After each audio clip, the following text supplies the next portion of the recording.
छत्तीसगढ़ के प्रथम मुख्यमंत्री स्वर्गीय अजीत जोगी के पुत्र व जनता कांग्रेस छत्तीसगढ़ के प्रदेश अध्यक्ष अमित जोगी ने जन अधिकार यात्रा की शुरुआत की है। इस दौरान उन्होंने सपत्नीक सैकड़ों कार्यकर्ताओं के साथ मां डिडिनेश्वरी मंदिर मल्हार पहुंचे, जहां पूजा अर्चना के बाद उन्होंने अपनी पदयात्रा प्रारंभ की। बता दें कि उनकी यह पदयात्रा गिरौदपुरी में समाप्त होगी। जगह जगह लोगों का अभिवादन स्वीकार करते हुए अमित जोगी ने सभा को संबोधित किया। इस दौरान उन्होंने अपने पिता की मृत्यु के क्षण के बारे में बात की तो जोगी परिवार की बहू ऋचा जोगी की आंखों में आंसू आ गए कि पापा तुमल्ला मुला अकेले छोड़ के नहीं जाना है, तुमल्ला वापस आए ना पड़ी और वो घर जाए के 4 महीने बाद मोर घर में बेटा के जन्म हुए। आज वो 2 साल के हो गए, 2 साल के मोर बेटा के मां। जन अधिकार यात्रा के संचालक अमित जोगी ने बताया कि उनकी पार्टी प्रदेश के 90 सीटों में चुनाव लड़ेगी। उन्होंने कहा कि उनकी सरकार क्षेत्रीय सरकार होगी, इसलिए किसी भी कार्य के लिए उन्हें किसी की अनुमति नहीं लेनी पड़ेगी।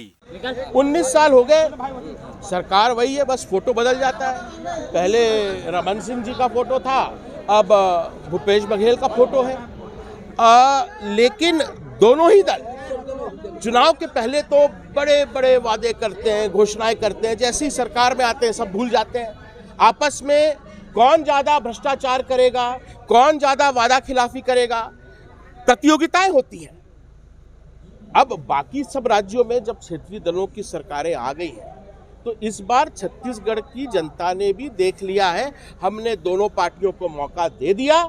इस बार वो एक क्षेत्रीय पार्टी को मौका देगी, एक ऐसी पार्टी जिसका संचालन छत्तीसगढ़ या छत्तीसगढ़ से करेंगे, जो दिल्ली के नेता लोग संचालित नहीं करेंगे।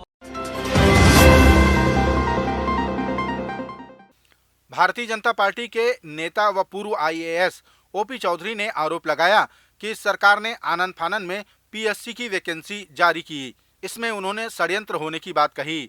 चौधरी ने कहा कि सरकार के इस रवैये से PSC के छात्र छात्राओं का भविष्य खतरे में पड़ सकता है। भारत के इतिहास में पहली बार हुआ होगा कि बिना आरक्षण रोस्टर के कोई विज्ञापन निकाल दिया गया है, केवल राजनीति करने के लिए। मूल रूप से छत्तीसगढ़ की कांग्रेस की सरकार षड्यंत्रों और साजिशों पे काम कर रही है। जिन लोगों ने OBC रिजर्वेशन के खिलाफ या ST रिजर्वेशन के खिलाफ माननीय हाई कोर्ट में पिटीशन लगाया, उन लोगों को कैबिनेट मंत्री, राज्य मंत्री का दर्जा दिया गया है। ये स्पष्ट करता है कि कितने ये षड्यंत्रों से काम कर रहे हैं, कैसे ये साजिशों के शहंशाह हैं। आज PSC के नाम पर, विभिन्न भर्तियों के नाम पर प्रदेश में जो कुछ भी हो रहा है वो केवल षड्यंत्र और साजिश है। और यह विशेष रूप से ध्यान देने योग्य बात है कि हमारे युवाओं के साथ, छत्तीसगढ़ के युवा भाई बहनों के लिए ये दुखद और षड्यंत्रपूर्ण है। छत्तीसगढ़ के नगरीय प्रशासन मंत्री शिव डहरिया ने भारतीय जनता पार्टी पर नौटंकी करने का आरोप लगाते हुए कहा कि कांग्रेस पार्टी हमेशा सामाजिक न्याय और सामाजिक लोगों को लेकर चलती है।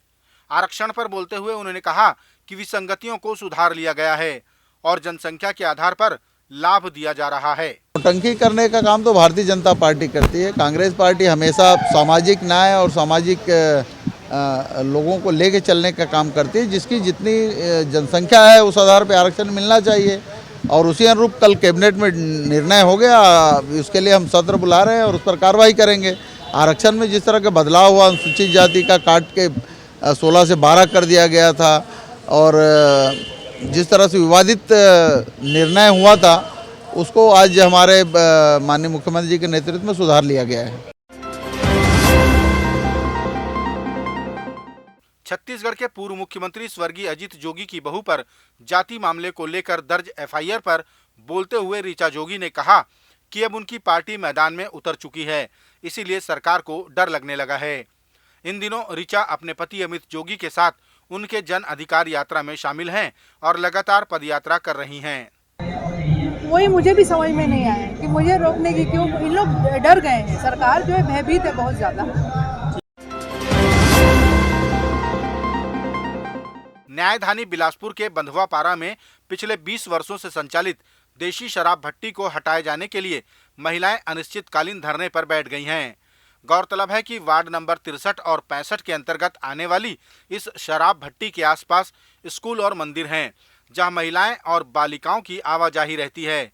आए दिन यहां लूटपाट, छेड़छाड़ और मारपीट की घटना सामने आती हैं। छोटे छोटे बच्चे आते जाते रहते हैं, शराबी लोग शराब लेने उधर जा रहे हैं और उनका भी आना जाना उसी रोड से।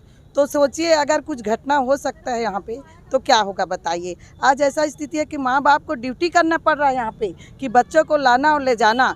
कहीं भी रहेंगे माँ बाप लोग काम में भी जा रहे हैं तो अपने बच्चों को लेने के लिए आज यहाँ टाइम में पहुँच जा रहे हैं। ऐसा स्थिति है।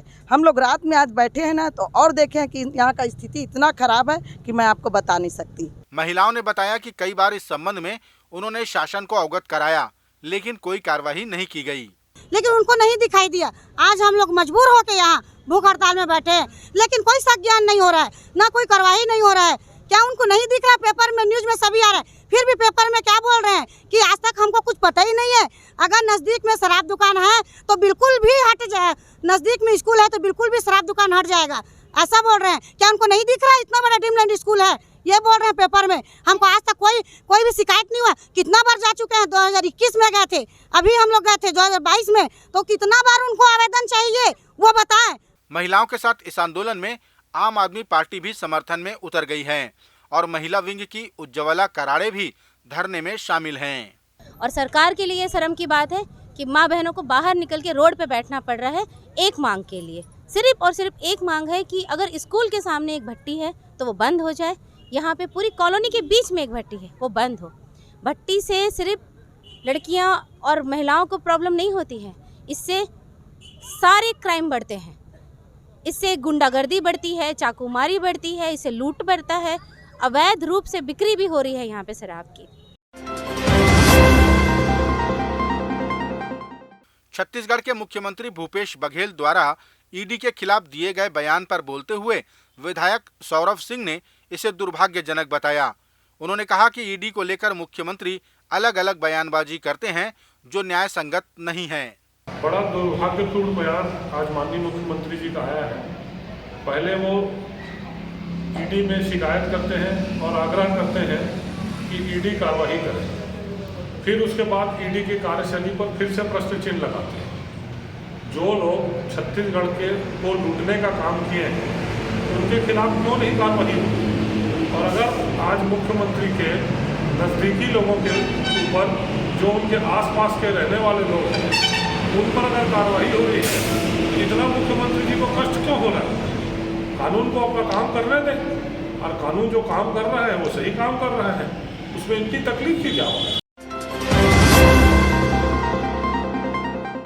अखिल भारतीय कांग्रेस कमेटी के राष्ट्रीय नेता राहुल गांधी पर की जाने वाली टीका टिप्पणी को लेकर छत्तीसगढ़ के स्वास्थ्य मंत्री टी.एस. सिंहदेव ने कहा कि इतनी बड़ी पहल के आगे कोई और क्या बोल सकता है। उन्होंने कहा कि ट्विटर वर्ल्ड में हमेशा राहुल गांधी को नीचा दिखाने की कोशिश की जाती है, क्योंकि चुनौती के रूप में अब राहुल गांधी सामने हैं। अगर आपको आलोचना करनी है वो तो एक आदत सी बन गई है कि राहुल जी कुछ भी करें, ट्विटर वर्ल्ड में उनको नीचे दिखाने का प्रयास करो। तो ये पिछले 10 सालों से मैं देख रहा हूँ कि बढ़ते बढ़ते एक उन लोग की आदत सी हो गई है कि चुनौती किसकी है। टी.एस. सिंहदेव के बारे में तो नहीं लिख रहे, राहुल जी के बारे में क्यों लिख रहे, किसी और के बारे में क्यों नहीं लिख रहे? क्योंकि देश में अगर उनको लगता है कि किसी से हमको चुनौती है अपने उस लक्ष्य को हासिल करने के लिए कि कोई और दल रह ही ना जाए देश में, केवल एक दल रह जाए, तो उसमें एक कौन आदमी सबसे सामने खड़ा हो दिख रहा है? राहुल गांधी।